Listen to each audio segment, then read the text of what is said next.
Hey everybody, how's it going? Hope you're having a lovely day. Today I am walking around beautiful South Florida, and I'm probably going to be posting a community post asking you guys for places that would be decent to do a meetup, maybe in like the Hollywood, Hialeah, Fort Lauderdale area, something like that. I did one last year and a lot of really interesting people showed up. Some like 17-year-old kid that had a car that's worth double buying from his Bitcoin business, whatever the fuck that was. Some really cool contractor dude showed up who had a really cool personality. Lots of really cool people showed up. So I'd love to do one again in this area, just to maybe catch up, say hi to everybody again. So today, this video is going to be on the right to repair bill actually passing through the New York State Senate. For all of you who said this is never going to go anywhere, it doesn't matter if I call, blah-de-blah-de-blah. The day I did that video, there were over 127 people the same day that called in. And guess what passed through the New York State Senate? The right to repair bill, yet again. Now, in order for a bill to actually become a law, it needs to go through the State Assembly and the State Senate. And once it goes through the State Senate and the State Assembly, then it goes to the governor's desk for a signing. And last year it stalled in the Assembly. This year it's actually on the list of things to be voted on. Now, the problem is that there's a limited amount of time for them to vote on all these things. I know this probably seems silly to you. Why are they not working every single day? I have to work 5 days a week. Why don't they? I'm not here to discuss the ridiculousness of our political process. I'm here to discuss the reality of it. And the reality of it is that they have many things to look at. Inflation, housing, climate change stuff, gun stuff, abortion stuff. I don't care what side you are on any of these issues. My point here is they have a lot of other things to focus on that they know about, that are hot button issues, that people are going rah, rah, rah about on MSNBC and Fox. So, you know, this right to repair thing is like, what's that? That's what winds up happening a lot of the time.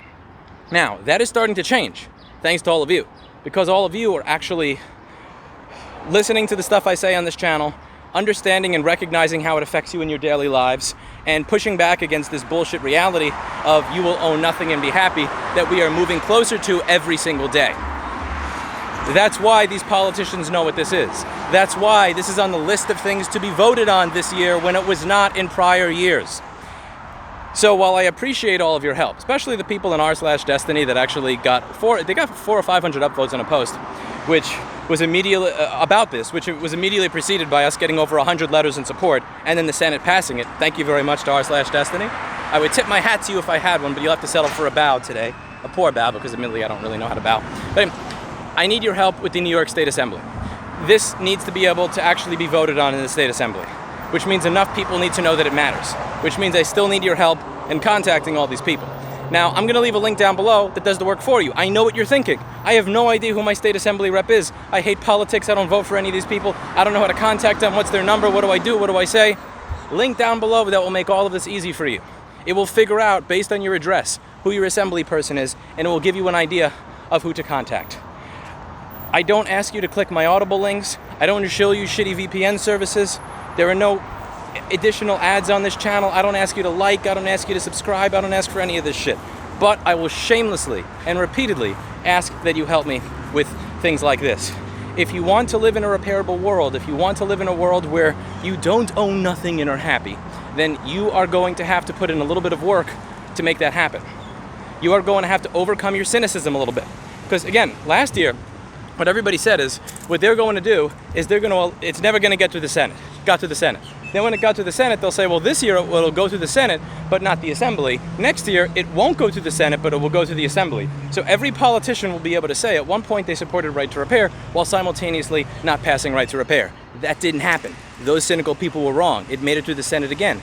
Now it needs to make it through the Assembly. In order for that to happen, I need you all, for 90 seconds, put your cynicism aside for how fucked up our system is in general, and call, email, say something, do something, show up to the building and speak to your politician in person.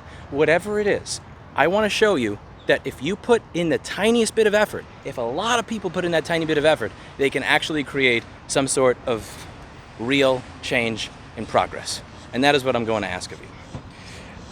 Stay tuned to my community page. I'm going to probably post something asking for potential locations for a meetup. That's it for today. And as always, I hope you learned something. I'll see you all in the next video. I'm sweating my ass off, but I'm walking around South Florida. See you next time.